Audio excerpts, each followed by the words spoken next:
Be strong.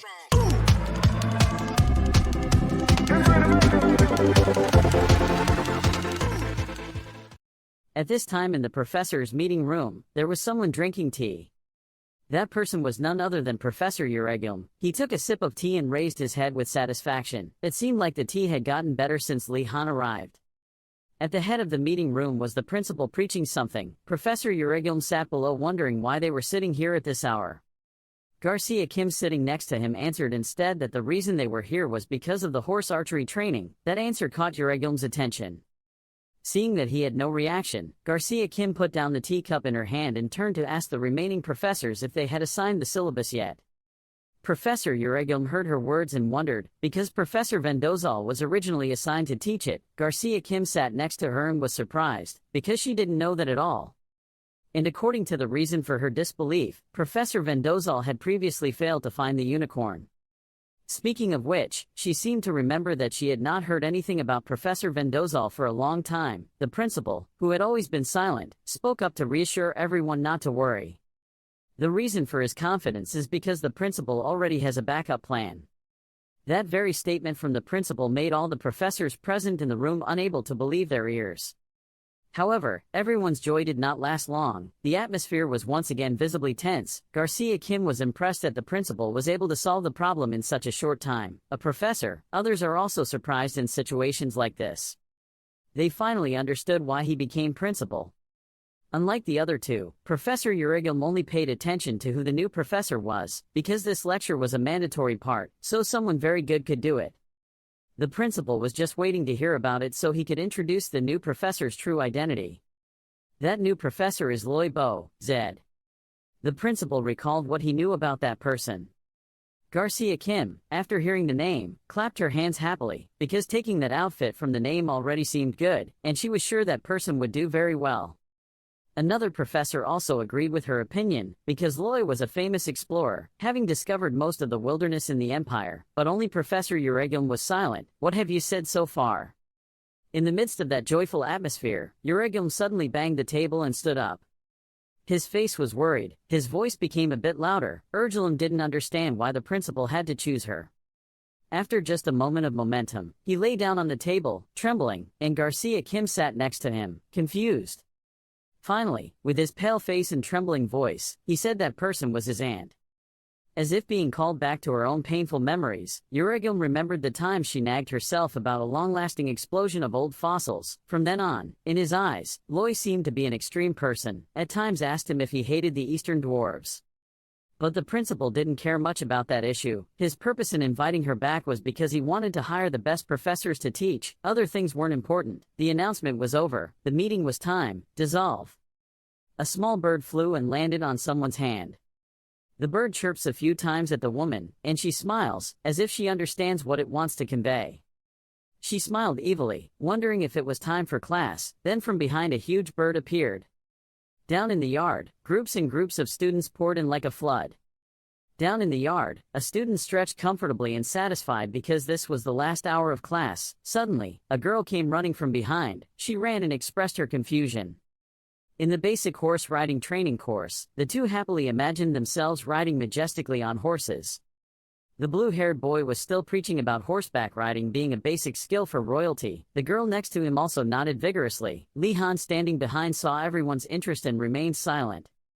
He looked at the peaceful surroundings and became happier. Because it was so peaceful, nothing would happen. This content is too familiar to students. This lesson needs to be improved. But Li Han did not, never knew that in the sky a huge bird was flying. A huge figure rushed straight down from the sky. Its figure appeared more clearly. It was a large and aggressive bird. It spread its wings and let out a loud cry. That sound made the students present panic. One student even discovered it and was confused. That bird rushed straight towards the crowd of people standing at breakneck speed. Seeing it coming, a female student wondered, what was that thing? Someone warned the bird was flying, asking everyone to get out of the way. But it was all too late. That huge bird appeared out of nowhere. It aimed straight at where Guy Nandu was standing, but his legs seemed to lose strength. He couldn't move. He could only look in fear at what was coming. Only when it was very close, his HP bar seemed to be filled. He turned around and ran forward with all his strength, while the bird behind him opened its mouth wide and its eyes sparkled. In the end, the fate of young boy Guy Nandu did not change. He was taken away by sharp claws. Just like that, the bird with the trophy in hand flew straight without mercy. Guy Nandu was carried away by it and flew up in fear, screaming loudly for help from his friends. When his friends saw their friend being caught, they were also scared and frightened, but they couldn't do anything, they just stood there. Seeing that the situation was becoming more and more chaotic, Li Han, as the calmest person here, asked everyone to calmly bow down and not move because they would be in danger if they attracted its attention. Listening to his words, everyone sat down, holding their heads, not moving. Remembering what he had just done, he sighed. It was true that even things like this could not make Li Han panic. That monster appeared again. Every time it flew by, a strong wind blew. That wind caused Li Han to raise his hand to shield himself. Li Han looked up at the sky, starting to wonder where that bird flew from. Suddenly, behind him, a voice shouted to find the principal. That voice caught his attention. The person screaming was a girl. She stood up angrily, pointed her finger and shouted loudly, "Why would a top academy like this let something like this happen? In this situation, where would the security come from?" She was still desperately pulling at her shirt, hoping she could calm down. When she saw her friend stopping her, she angrily asked her to let her go, but her friend was just worried that this was not the right time, but she continued to argue that this was a serious mistake by the academy. That friend's worry was completely justified. The bird appeared before the two of them at some unknown time. The girl turned to look at it and screamed in panic, while the silver-haired boy's face was already purple. He raised his hand to say, "It had nothing to do with me." The girl finally realized her mistake. "Sorry, please help everyone." But instead of arresting the girl who said bad things about her, the silver-haired boy next to her became the target. Until he flew up, he still didn't understand why he was captured. Watching him fly up with the bird, Li Han was speechless, which is why he told everyone not to move. But very quickly he realized something was unusual. Li Han lightly glanced at the girl who had just raised her voice, wondering why that thing ignored her. Then his eyes opened wide, thinking of something. Wait, Li Han stopped for a moment, raised his head and looked up at the sky, but he couldn't see any trace of that thing. Could it be? He looked at Guy Nandu with dazzling blonde hair and a pale face after being taken and flown around. His eyes also turned to the old silver-haired boy. Li Han finally understood why. It was because of their hair color. He quickly reminded everyone to cover their hair with their coats, because that bird would catch people with light hair color. Suddenly there was a voice from behind praising Li Han Wardinas for being great. He continued praising his admirable ability to make decisions and give direction in the blink of an eye. Li Han turned back to look at the person speaking. He hesitantly asked who he was. The two of them were holding their shirts over their heads, facing each other for a moment. The other person was preparing to reveal his identity, his expression extremely serious. Suddenly there was a scream. Another friend pointed towards Rowena and told everyone to look. That person continued to say that Rowena was a miserable tiger and that he was planning to cause trouble for the Wadinas, and at the same time he called on respectable friends around him. They both raised their hands to show their determination. One person spoke up and said that now was not the time to run away, and said that everyone needed to gather. Before they could finish speaking, the person in question spoke up and explained. She said she was not related to the Marathi faction and that everyone had misunderstood her. She was extremely frightened and confused as she didn't know what to do to make people believe, when a hand blocked her face. It was Aldinard. She spoke up to protect by assuring everyone he was okay. Everyone was extremely surprised by her actions, stammering and asking again if the princess stood to protect this person. They gradually accepted. Then, Li Han was standing aside all this time. He asked if Aldinard and the other person knew each other. The other person now had a chance to introduce himself. He said that he was one of the knights under the princess's command. His name was Rowena. Li Han was surprised by Rowena's status. He repeated that he was under the princess's authority, but then he thought about something else. But no one was allowed to bring servants or bodyguards into the school. Although a person may not be allowed to bring their servant in, the academy cannot do anything if that servant joins as a student. This way they can bring a few people in, said Rowena herself. Is such a proof? Li Han looked at the sky where the bird was flying. He thought about Guy Nadu and thought he was pitiful, even though both he and Princess Aldinard were royalty. Li Han was contemplating when Rowena's voice startled him. He said he wanted to ask Wardinas for help. Rowena talked about the bird, saying it had slowed down but they couldn't tell when it would behave strangely again. Rowena spoke slowly and made her request. He wanted to ask Li Han to command the students and stop that bird. But Li Han knew how capable he was. Hearing Rowena's request, he was extremely confused and asked what he would have to command. He was trying to deny the request when a hand hit his shoulder. The students behind him begged him to be their respected commander. Hearing such requests, Li Han couldn't bear to refuse, but for him, being the leader of a group has never had a happy ending. The surrounding students were extremely excited, cheering and praising Li Han, hoping he would give command. He looked at them with extremely awkward eyes, confused and not knowing what to choose. The right to choose now rests entirely on his shoulders, his eyes close, his body trembles with anxiety. Li Han raised his hand and scratched his head in confusion. He hesitated to give the first command. In his heart, he now felt like he had cried 7 streams of life. Rowena looked at him very seriously. He was thinking about something. It happened a few days ago. In a huge castle, there was suddenly a surprising sound. It was Rowena. He was reading the notice and couldn't believe his eyes when he learned that the commander of the Jackie Chan Tower was not Princess Aldenart but Wardinas. Rowena recalls that as a child, Princess Aldenart was an extremely excellent commander. He folded the notice firmly, as if he could not accept this result. Unable to believe that Wardinas was the commander, Rowena was determined to confirm with her own eyes. Returning to reality, Rowena's determination burned brightly. His eyes lit up and fixed on Wardinas's every move to find out his secret, while Wardinas on the other hand was looking for a way to come up with the next plan. According to Rowena would never have imagined that Li Han had bribed the trust of other students with just a little food. Everyone gathered around to listen to Li Han's command. Li Han seemed to have an idea in mind. He turned to ask if anyone had any shiny items.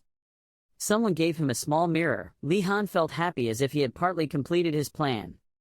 Everyone behind him was still cheering Li Han their best even though they didn't know what he was planning to do.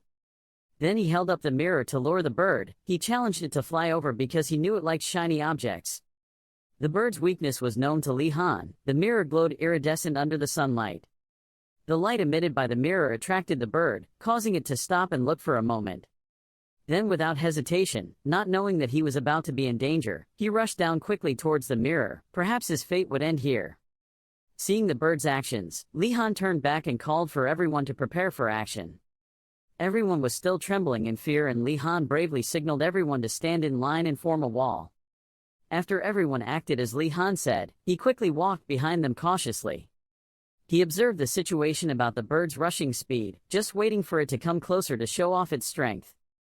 His sharp intuition told him it was time, so he stood up. Then he pointed the magic wand towards that strange bird. A powerful blue light radiated continuously. The power of the magic wand seemed to have predetermined an unfortunate end for the bird. The bird flew in just in time to touch Li Han's magic. Surely now it had no way to defend, nor could it turn around anymore. It was shot back, screaming in pain, its eyes closed. It was true that one should not let greed harm oneself. The pain and fear caused the bird to give up and take off, flying away. Li Han looked at its silhouette and seemed very satisfied. His magic bar now no longer needed to be used. Li Han quickly took it back. He thought to himself about the way he had thought to act, which was to chase it away when it was an oversized bird. Now, from someone who bribed people with food, he was truly praised, with voices from far away praising him for his greatness. Everyone talked to Li Han non-stop, praising his plan's success and accepting the need to recognize his talent. Li Han was humble and not arrogant. She cleared her throat and asked about Gai Nandu and the silver-haired man. While he was thinking, suddenly a scream rang out from above. Gai Nandu and the silver-haired man were now freed, falling right where Li Han and everyone were. Li Han suddenly called the two people's names, and the two of them, after ending the unexpected risky flight, were still dizzy. Gai Nandu was even foaming at the mouth. The bird was scared and flew away after being scared a while ago. It sadly shed tears of self-pity when it met its owner. Its owner comforted it and comforted it. It did a great job, and invited it to come along. The two of them were like father and son, extremely close and attached. As for Li Han and his friends, a person suddenly jumped out from the tree. That person looked very cool. His feet landed on the ground, as if creating a stream of wind flying around as if he were the main character.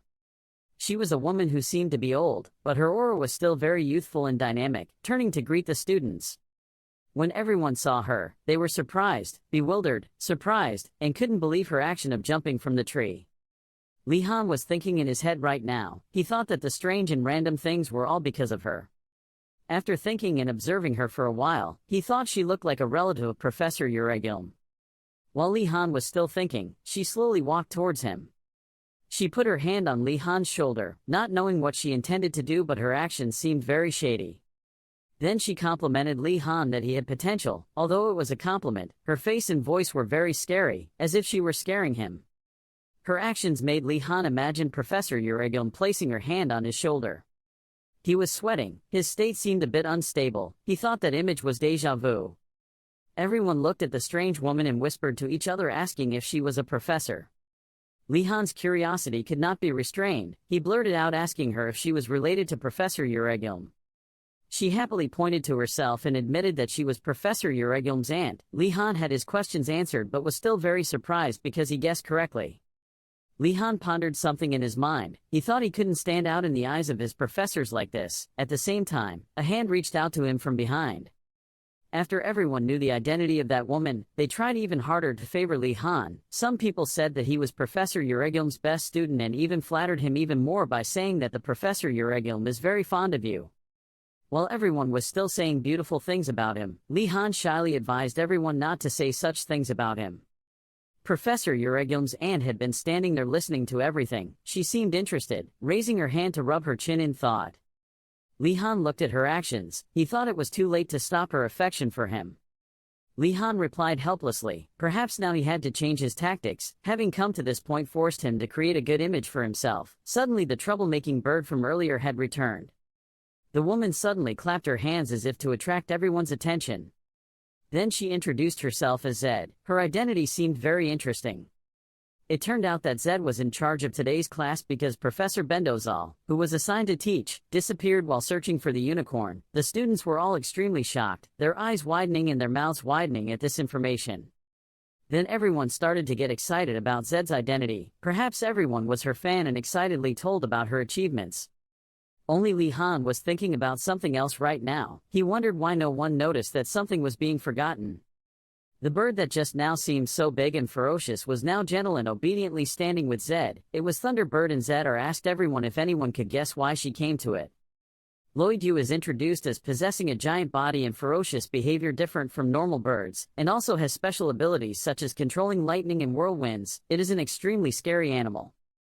Li Han saw Thunderbird's background and didn't understand why Zed could bring such a monster. Perhaps the Empire should take a more serious look at this school. While Guy Nandu looked dumbfounded because he knew I just got caught by a Thunderbird. The other students began to speculate about the lesson's content after seeing the Thunderbird. They were talking that maybe they would learn to ride the Thunderbird or something related to it. Zed heard all the students' words and burst out laughing. She affirmed that everyone was wrong because even if they were given another 10 years, they still wouldn't be good enough to ride the Thunderbird. Then she pointed at Li Han with the hope that he would also ask the same question as her friends. Li Han hesitated to give his argument. He thought Zed brought Loidu to see how the students reacted when facing a dangerous monster. Another student heard that and objected, saying that there was no class called Escaping Monsters, so Li Han's inferences were impossible. When Zed heard Li Han's answer, she was extremely satisfied, because it was the correct answer, and she thought that there must be a reason why Professor Uregilm liked Li Han so much. He was completely shocked. Practice. Zed continued that students will not be able to know when danger will come, so they need to train in advance to defend themselves. Then she continued to reassure everyone not to worry because the class still only focuses on learning to ride. Hearing that, some people breathed a sigh of relief, while others were filled with excitement. Zed prepared to go to the stables and the students could follow. She also personally assigned Li Han to lead the team, which was a very responsible job. Zed also hoped that Li Han would help her in the teaching process. He could not refuse but could only sadly obey, wondering why things always happened to him like that. Zed took the lead, followed by Li Han and the other students. They were walking to the stables. The professor started introducing horses. She said that horses are the most basic species when learning to ride. If students cannot ride them, they cannot ride other species. The students listening to the lecture began to feel bored and yawn because what Zed said was all things they had already learned. Li Han observed and saw that everyone was comfortable. He also knew that it was because everyone was familiar with horseback riding. Professor Zed suddenly stopped and looked at Li Han without saying anything, making him confused. Then a smile appeared on the professor's lips, a smile that seemed very gentle, but no one knew what plans were hidden in it. Seeing this, Li Han immediately realized something was wrong in today's lesson. His face turned pale with fear. He warned Yoner, who was next to him, to be careful. Li Han's eyebrows furrowed. His face was serious because he knew today's lesson was not as easy as simply riding a horse. He was standing in front of a huge stable, or rather, facing a difficult challenge. Everyone walked inside and Professor Zed began introducing the Einrogard stable. The students began to admire its sparkle. The horses here were all good breeds and they could not believe that they would be able to ride horses like that. This was like a paradise for the students to experience. Zed understood the students' psychology, so he asked about starting to ride. Everyone excitedly agreed. Then the professor pulled out a box with wooden sticks to draw lots. Zed thought that everyone needed skills to have a good horse, so he invited everyone to start drawing lots. The wooden bars are gradually pulled out, the results are gradually revealed. Who will be the luckiest person? Ranked first was Guy Nandu. He smiled and was satisfied with his results. When everyone saw Guy Nandu standing first, they were not convinced. They thought he didn't even know how to distinguish rice from rice, but Guy Nandu didn't pay attention to the gossip. Guy Nandu started with the process of choosing his horse. He went through the horses he didn't like to get to the one he thought was the best. Then he stopped in front of a cage. No one knew what his choice would be. The horse he chose was a crazy horse. It had black fur and red eyes that added to the fear. Li Han and Yoner were extremely confused by Guy Nandu's choice, because they knew that the horse had an erratic temperament. Guy Nandu wasn't in pain yet and wasn't scared, so he still excitedly stood next to the horse, introduced it to its big and bulky nature, and was proud that it still bowed to him. But before he could be proud for another second, the horse let out a palm strike, making Guy Nandu unable to react. It hit him with the iron palm of his head. The horse's power was so terrifying that Guy Nandu shot blood and saliva from his mouth, and everyone who witnessed it could only stand and watch in amazement. He fell down in a pile of blood, like a tragic murder. Everyone around him screamed. Everyone gathered around to ask about him, but Guy Nandu was half awake and half unconscious and didn't understand what was happening to him. He was helped to sit up. Tears were short, tears were long, and his face was swollen. A friend teased him, saying that was the price he had to pay when he chose a horse based on appearance. He looked at Guy Nandu extremely gloatingly, and Guy Nandu was upset at the ridicule. Then he began to pretend to explain to Guy Nandu that a good horse is not necessarily the biggest but also gentle, and at the same time he stroked a white horse. But it seemed his thinking was wrong, because the other horse began drooling in terror. It started to go crazy, hitting the opponent's head with a strong force, causing him to scream in pain. A black guy saw it and started to brag. He mocked the stupid blue dragons, and said that Guy Nandu and the other guy were incapable of taming horses. But before he could finish his sentence, this guy was also given a painful nudge by his horse. It was like a stick hitting him on the back, an expensive lesson for people who like to brag. People were constantly attacked by horses, so they felt uncomfortable. They asked each other and didn't know why every horse was grumpy and incomprehensible. Li Han looked up at the horses and thought for a moment, as if he realized something. A horse kicks its legs hard on the ground, gaining momentum to prepare for something. It roared, reaching forward. Its fierce face made a girl in front extremely frightened. The horses seemed to have eaten crazy medicine. Guy Nandu and Li Han looked around and could only question their brutality. Then a crisp laugh rang out from behind Li Han, startling him. That was Zed's laughter. She stood up and told everyone that she would learn how to ride a horse. And the professor started raising his finger pointing to the number 1 to signal the students' first assignment. The lesson is that Zed wants the students to become close to all the horses in the stable. In contrast to Professor Zed's cheerful appearance, the students couldn't believe they had to actually do it. The professor saw that everyone was panicking and gave advice to complete the task of taking good care of the horses, so maybe they would open up.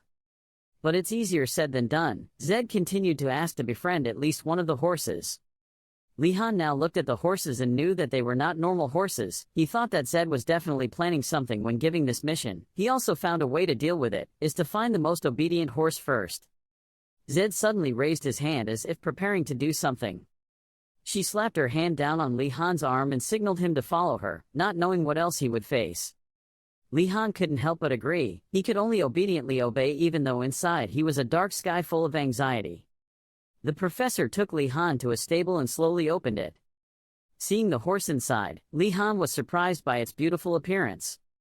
The horse appeared with white fur, a quite solid body, and the light shining towards it seemed to make it even more sparkling. Zed happily introduced the horse. She wanted to give this extraordinary horse to Li Han because she knew he was her grandson's most outstanding student, and at the same time she wanted him to take care of it. The other students seeing this all expressed jealousy because they thought he was favored, but Li Han was afraid.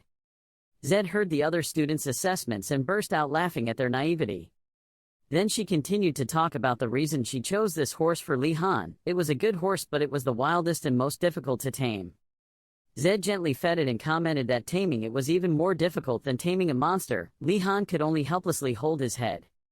The professor said that this could be a difficult task for a first-year student like Li Han. Her words made him think that he would have help. But Zed highly appreciated him, saying that he could tame the Thunderbird himself, so taming the horse would be easy. Hearing that, Li Han could only cry inside. He thought this was the reason why he should stand out in front of professors. The door of a house slowly opens, seemingly preparing to welcome guests. From inside the house, Professor Euregum looked out and smiled, his face slightly worried, asking why his aunt came here. That aunt was Professor Zed. She raised her hand to greet her, her lips curled into a bright smile. As a superior, she did not forget to remind Euregum to say hello first, and she mentioned something. Professor Euregum shyly raised his hand and scratched his head, starting to feel awkward in politely greeting him.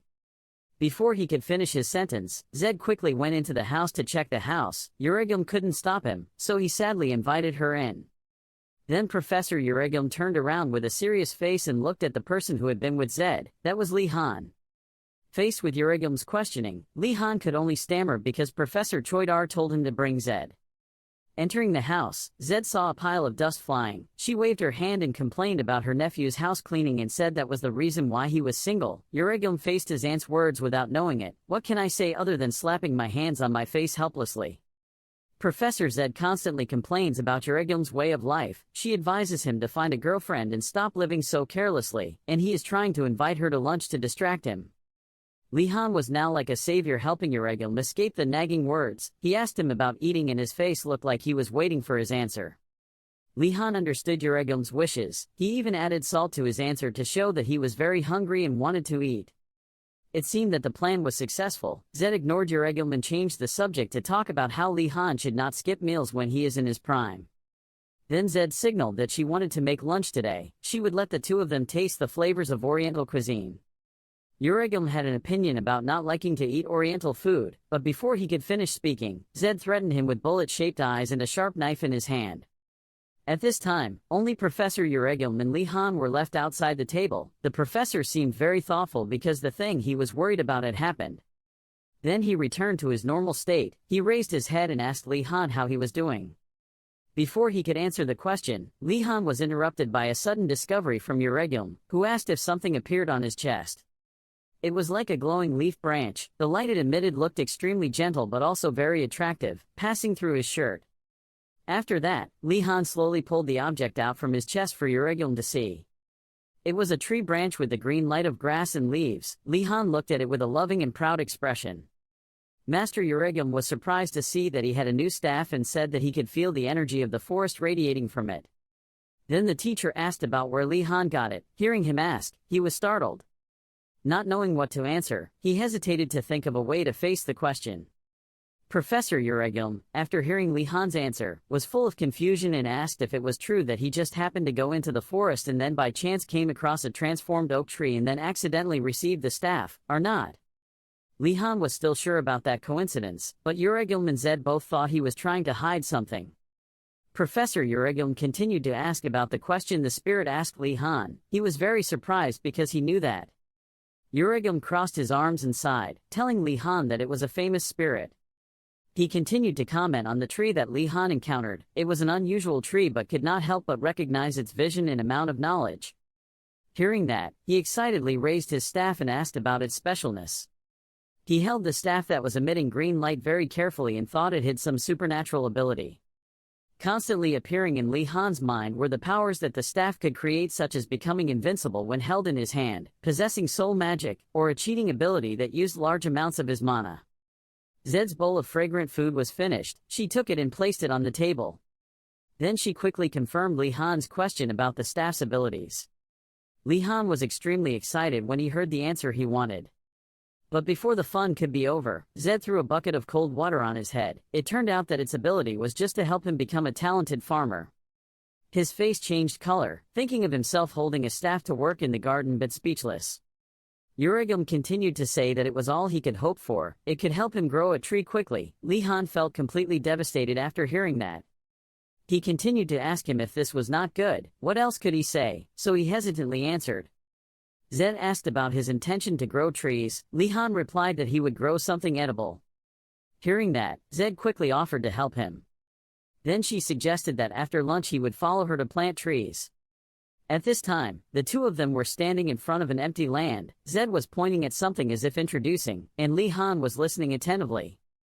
Zed began imparting plant knowledge to Li-Han about the most important plant varieties being similar varieties like potatoes and yams. She also told him about her experience when planting trees, that she should show gratitude when harvesting them, and he was also very obedient. Then he started working. He told himself that he had to be more active.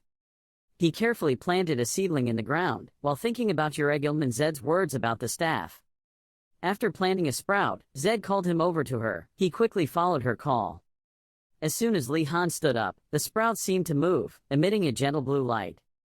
Then it seemed to gain more strength, growing bigger and bigger and becoming a taller tree. Bright sunlight shone into the academy building. In one room of the building, there were a few students with pale, weak faces who looked lifeless, whispering for food because they were so hungry. Suddenly one of them cried out when he saw light coming from the door. From where the light came from, Li-Han was walking in, holding a basket full of food, waving to everyone to announce his return. The food basket was full of radishes and milk for everyone.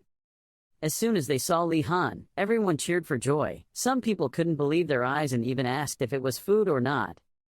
Looking at everyone happily cheering his name, Li-Han couldn't stop thanking Professor Loi Bo in his heart. The two students looked at the food basket with eyes filled with admiration and continuously praised the Wardanas family. Li-Han feels like a mother bird bringing food home to her young birds. It's only been a few weeks and they've changed so much. Li-Han took the food basket and placed it on the table. Li-Han quickly rolled up his sleeves and prepared to make soup for everyone. Li-Han placed a pot on the nearby fire. Everyone gathered around to see him preparing food very skillfully. Li-Han in professional appearance concentrates on cooking. Yoner sat behind her chin with her hand in her hand, looking at Li-Han. Yoner feels like a skilled alchemist is creating step by step. Li-Han took a spoonful to taste. After tasting, Li-Han's face clearly showed his satisfaction with the dish. Li-Han turned to inform everyone that cooking was finished. A moment later, everyone gathered around Li-Han and he was happily ladling soup into bowls for everyone. Li-Han was setting out the food when he was called back. After calling Li-Han, he hesitated to speak. After hesitating for a moment, it turned out that he wanted to ask Li-Han for a little favor. Adenart was sitting in his room reading a book when he suddenly heard a knock on his door. Adenart approached and opened the door, not expecting that the person outside the door was Li-Han. Li-Han brought a bowl of soup to Adenart and happily offered her the soup he had just cooked. Adenart accepted the bowl of soup in doubt, not thinking that the bowl of soup was for him. But Li-Han said everyone had a part, which made Adenart a little startled. Adenart looked at the bowl of soup in her hand hesitantly for a moment, while Li-Han happily urged her to taste it. Finally, Adenart still calmly scooped up a spoonful of soup to taste. But Adenart did not expect that the bowl of soup would be more delicious than she thought. Adenart felt the wonderful taste of the soup melting in his mouth. Li-Han smiled and silently watched Adenart enjoy the bowl of soup in her hand. He intended to let her eat in the room, but she must have been very hungry.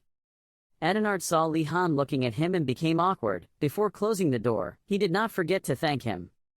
Li-Han Wardanas slowly walked down the stairs. The person who asked Li-Han just now was already waiting there. He quickly ran to Li-Han and asked about the situation. He immediately replied that Adenart quite liked that dish. He hesitantly spoke up and wanted to ask Li-Han to do the same in the future. He would pay double the amount of silver. Li-Han heard that he had doubled the amount of silver and immediately agreed without hesitation. He and a few other students breathed a sigh of joy. Li-Han did not expect everyone to care for Adenart so much. Li-Han feels that the royal family is something very big, but aside from Gai Nandu. In the afternoon class, Professor Vodali sat in his chair silently observing Li-Han's practice session.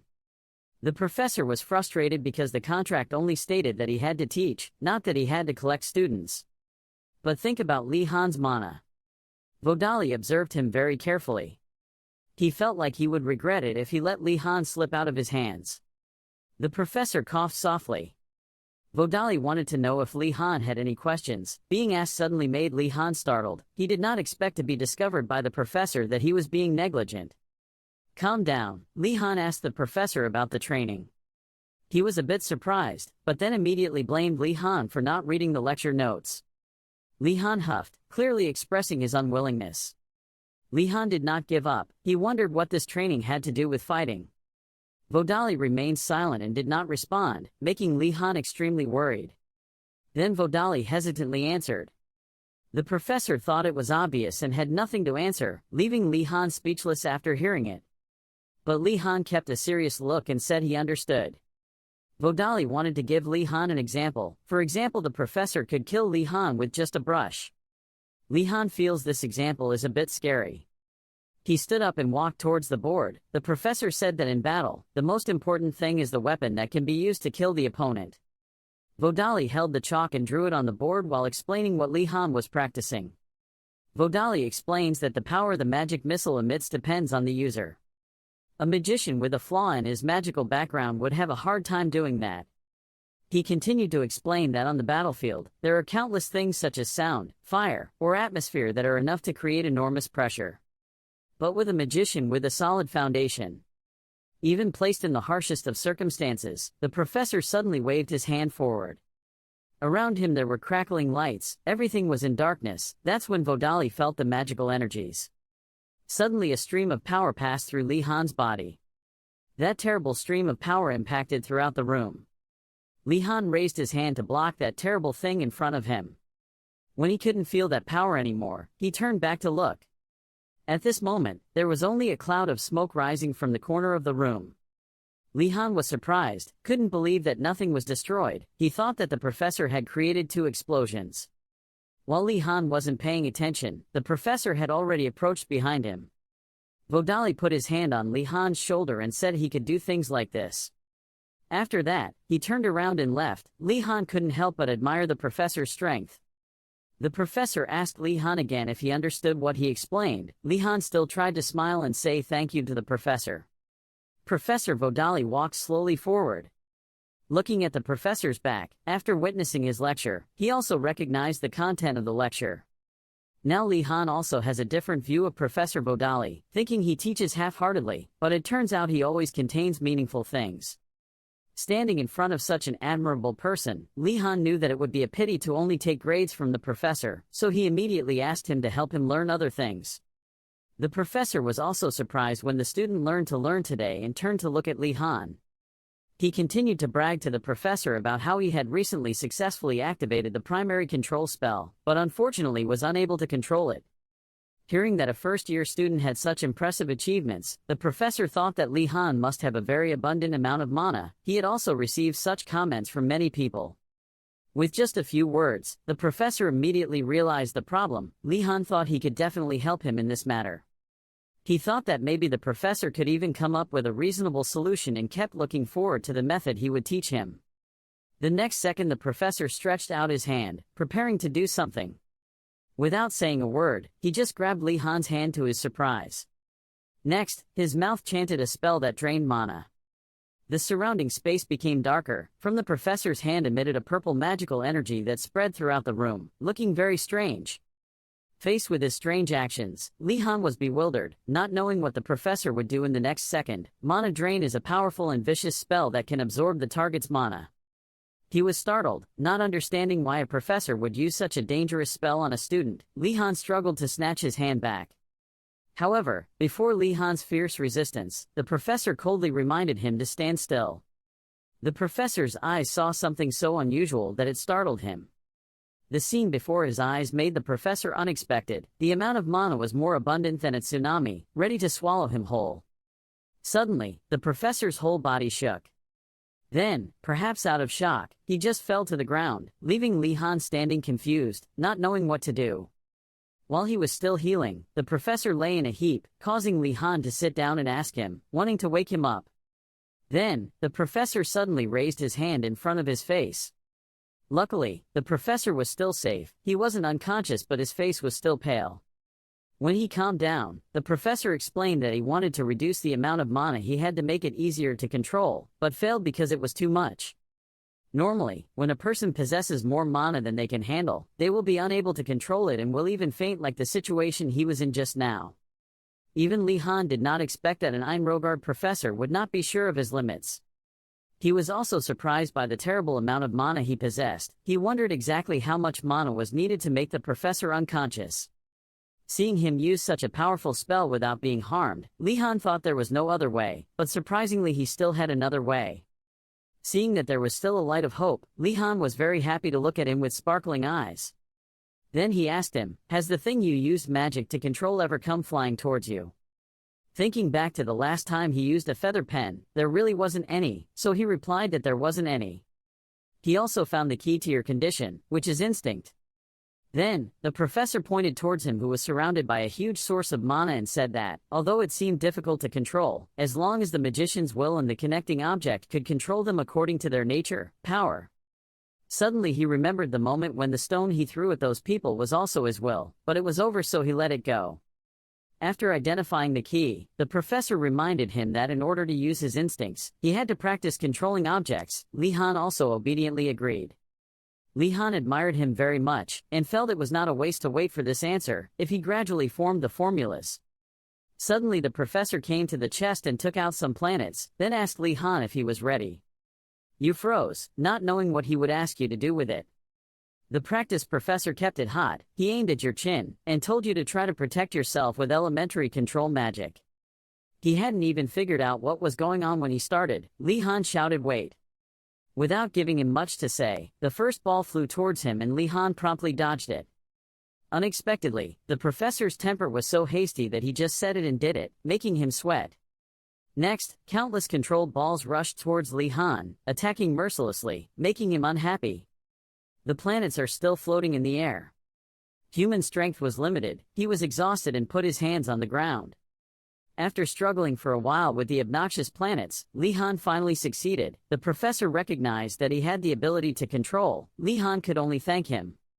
Poor Li Han now realizes that it was an incredibly stupid mistake to believe this school's professor. Suddenly, the professor reached out his hand to help him up, making Li Han feel a little comforted. He said that you don't need to thank me. This is all your effort. Seeing that I practiced until I almost lost my life, you also agreed with that opinion. Then Li Han grabbed the professor's hand and stood up, humbly telling him that he praised him too much. Before he could forgive him, he picked up another ball and said it was a normal iron ball. His hand was holding an iron ball. It looked like Li Han was about to have another omen. Without stopping, the professor threw the ball at Li Han and asked him to move it with elementary control magic. He also didn't understand that after practicing all this time, he had to continue practicing now. Then Li Han took out his wand from his shirt and used control magic to order the iron ball to move. As expected, he succeeded. The professor asked him to make it move as he said. He skillfully commanded the ball to move as he said, up and down, back and forth clockwise very easily. Seeing that Li Han had done very well, the professor was satisfied and told him that was enough. Now the professor saw that he had made progress, so he decided to let Li Han practice with the iron bridge instead of the spirit star stone. He felt bad and said he couldn't draw a circle with the spirit star stone yet. Seeing Li Han say so, he asked to do the same thing with the spirit star stone. He held it in his hand and hesitated because he hadn't done it for a long time. In just a split second, Li Han controlled it to float. He was also surprised to find this much easier than before. The professor said that magicians were born from harsh experiences. He breathed a sigh of relief. The spirit star stone is for inexperienced magicians, and you don't need it. Then turning to look at him, the professor asked Li Han to redraw the circle using an iron bridge. He told Li Han in advance that if he improved, he would be given a test like the professor did. Haven't done it yet, but just hearing it, Li Han's face darkened and he felt a little scared. For professors, there are two types of people in this world. The first is the person who is afraid of standing still in life-threatening situations, for example, Gai Nandu. Second are those who react fiercely and wisely, and Li Han is the second type of person, therefore. The professor soon realized that he was a qualified person to become a combat magician. Seeing that it would be a waste for such a talented person to just use the traditional method, he decided that he would teach this class in a better way.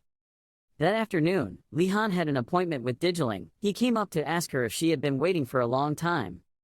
When she saw he was coming, she shook her head and said no. Digiling spoke first. She looked over at him and slowly spoke back. Li-han had become visibly haggard. Digiling asked about his health, but he still tried to act like he was fine and said it was okay. Digiling would lend the monk's robe to Li-han. When he received the robe, he immediately thanked her. As a quid pro quo, Li-han also baked a delicious loaf of cake as his gratitude to repay Digiling. But she waved her hand and refused and told him not to be polite. As a devout person, Digiling's reason for refusing was, Saint Presinga was suffering, so how could she eat well? But Li-han accepted Mrs. Medred's invitation. Faced with this situation, he also found that this was not easy.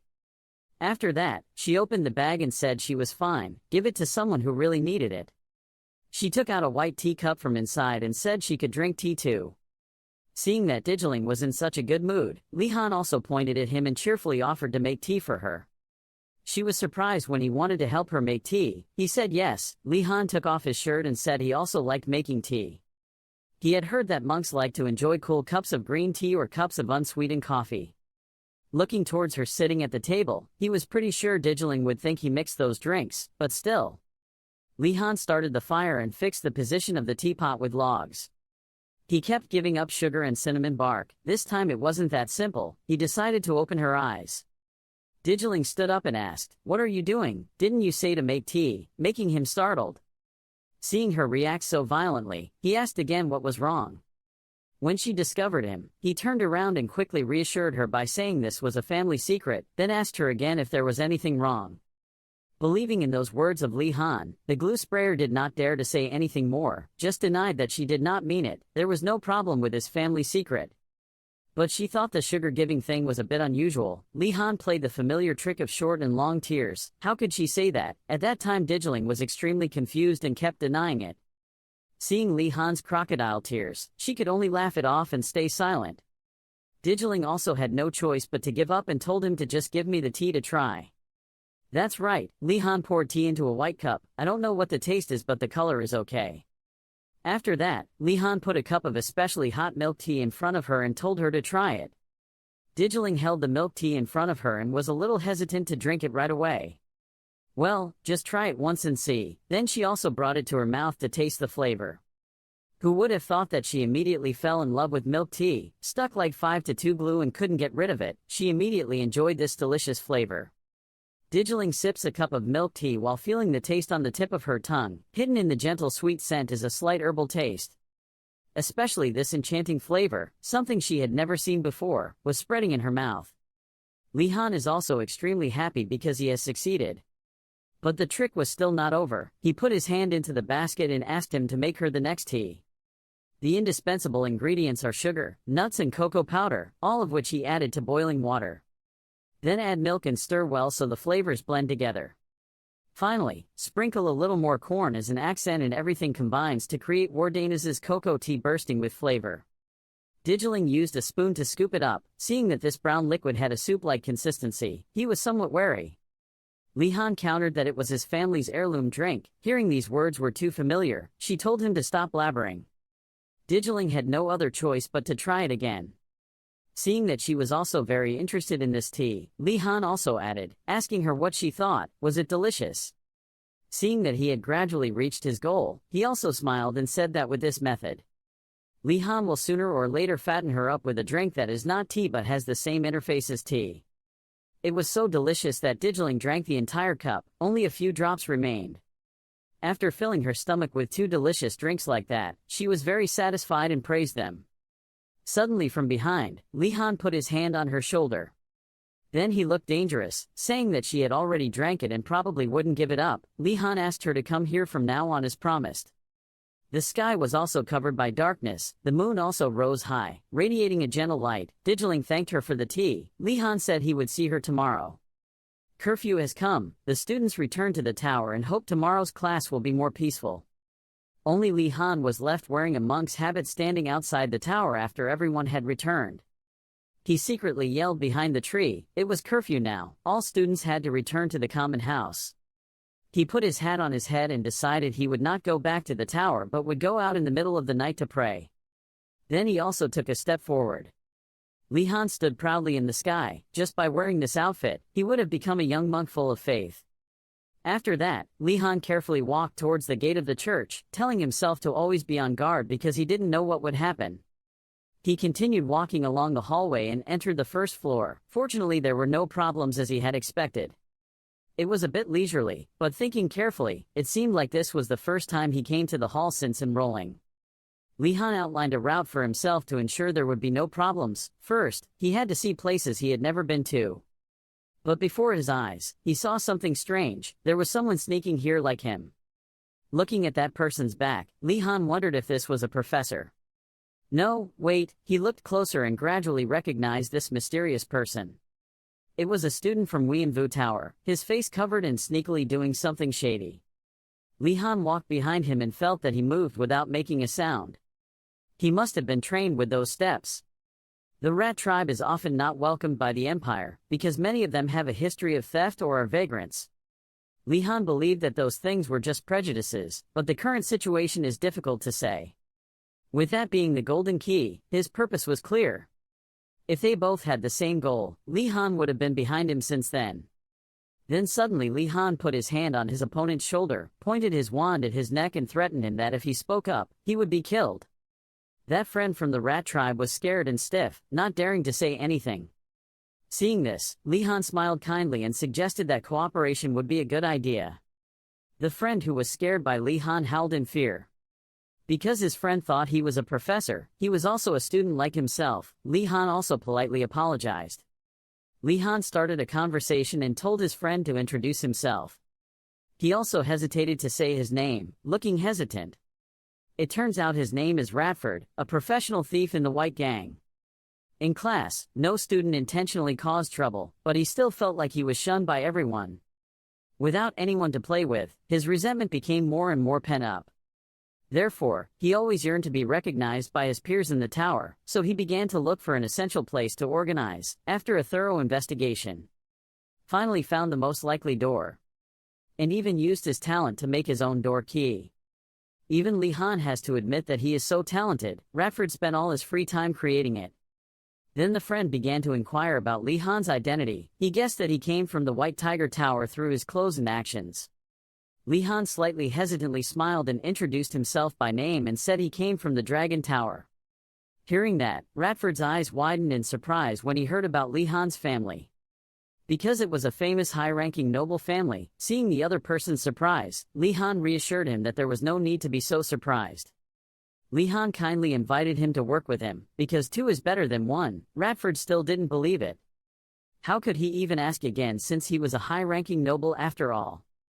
Li Han added again, "So what do you think I'm doing?"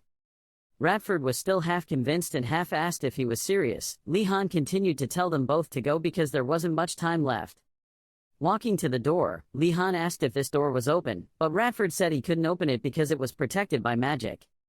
He thoughtfully looked at the door while Li Han stood looking, which was as expected because the usual method was not enough. Seeing the symbol on the door, he immediately signaled to stop. His face was surprised by that symbol. Tell Radford to step aside for a bit. He is also a bit confused because he doesn't know what Li Han is doing. Li Han took out another key. I don't understand why just putting the key in the door makes the atmosphere so tense for both of them. Li Han held the door handle and opened it with force. Li Han was happy when he opened it, but Radford was still confused because he didn't know what was going on. Radford asked Li Han where he got that key from, and he calmly replied that he stole it from the principal's drawer. Because Li Han didn't tell Asan before. But he found it along with a message from the principal. And just keep it just in case you don't expect to use it here. But Li Han did not relax himself because more importantly, he could smell the trap. The 2 slowly walked in. Inside the downward passage has been opened. Li Han told him to let's go when Radford suddenly startled. Radford felt something strange and pressed his ear to the floor. Because he heard noises below, there might be someone. Li Han sweated, wondering what was going on. Because he asked himself where the supplies outside came from. It turned out that they transported things underground, and if they moved things after curfew, no students would find out. Li Han is certain that the essential needs are here. Radford is not sure about that. Look at the stairs ahead. Each step slowly goes down. Radford felt that as soon as he walked a little, it was already dark. And intend to light some candles for light. Suddenly Li Han grabbed his wrist, startling Radford. He explained that it was stupid because that was what the principal was hiding, nothing was easy. He felt somewhat right because he had forgotten to think about it. Ask yourself who Li Han is, and it seems like he is used to those situations. Li Han still turned his back and walked forward. Radford was on the side pondering something. He remembered the legends surrounding Li Han, how it was impossible to call him by the wrong name, or that even princes and princesses had to hold their breath in front of him. Even Li Han can tame the Thunderbird with just one spell. And Radford himself was surprised when all the rumors were true. As we walked in thought, we suddenly arrived at our destination. The two took turns hiding behind the wall and snooping. And seeing the iron bar-like doors in front, I assumed that this entire floor was a storage room. Then Li Han signaled him to be careful when entering. Suddenly the two saw a bright yellow light being lit. That trick shot out, lighting up every lamp in the room, making Li Han and Radford startled. Li Han was sweating nervously. Why was this thing here? All the lights suddenly lit up. He carefully and gently stepped forward. As he was walking, he heard someone's footsteps. He stopped, concentrated, listened and felt someone coming. From a distance, Li Han saw a person wearing a shirt approaching. That silhouette made him wonder if it was the warehouse keeper. That person must have been the warehouse manager. He raised his hand covered with tape and pointed while taking inventory. The atmosphere at this time was really tense. Seeing someone coming to check the goods, Li Han was worried about ruining the plan, while Radford next to him covered his mouth, afraid of making a sound. Li Han immediately turned back to order Radford to order. He didn't think everything would be so detailed. Suddenly the warehouse keeper appeared behind Li Han. He asked who he was. That's it, Li Han can't escape like this. His face turned purple and he was scared.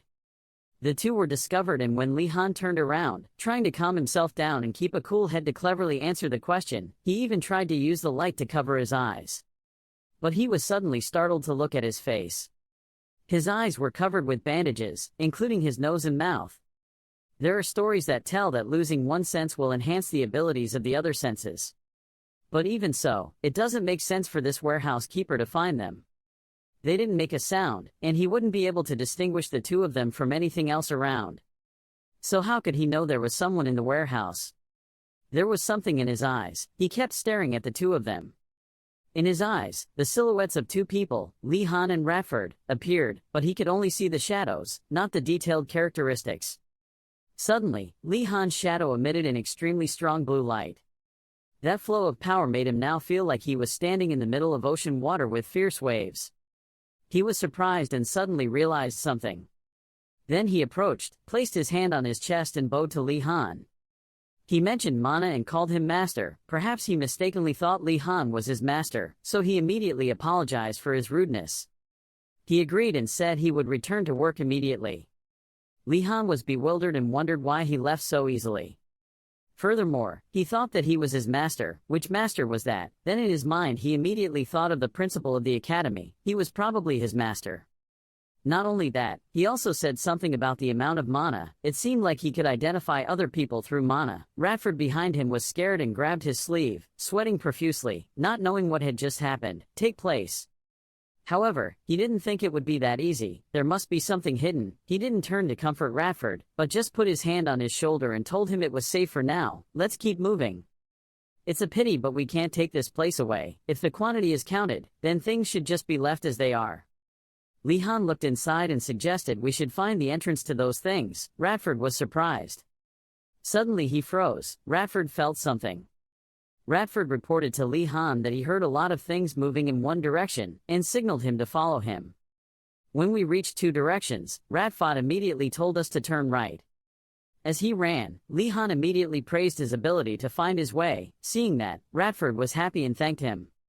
While the situation was boiling, Li Han still asked Radford why he was talking to him so solemnly. Radford waved his hand and told Li Han not to pay attention to that. Radford realized that he was almost there. But suddenly his legs suddenly braked. It was a dead end, and after complimenting Radford on his ability to find a way, he led them both to a dead end. Radford trembled, embarrassed, and asked himself why. He was sure there was something here. Li Han quickly noticed the wall next to him. That wall had a very strange brick. Its design was different from the rest of the bricks. He thought he knew why he came to this dead end. Unlike Radford, who grew up in a small town, he was like a petty thief to make ends meet. Li Han grew up with countless stories in the world. He learned and discovered many things. Of course, he will have more extensive knowledge than Radford. And thanks to that, he was more imaginative than Radford. Even when he was a thief, Li Han quickly pressed the trigger on the brick he noticed. The door in front of me gradually opened, light flashing from inside. Li Han and Radford were happy to have successfully opened the door, but were also worried about the difficulties that would arise in the future. In front of the two people is a long, deep room. At first glance, Radford thought this was the exit because he relied on the width and light here. Radford worriedly turned back to look at Li Han, wondering how he could know, then wondered if it was because Li Han was a member of the Wodanis family. Seeing the door open, Li Han immediately smiled proudly. He raised his hands like a winner. He was finally able to escape. He closed his eyes in pride because he had worked so hard to wait for this moment. He shed tears because he was so happy, calling Radford to go. Radford still answered with a respectful, worshipful tone.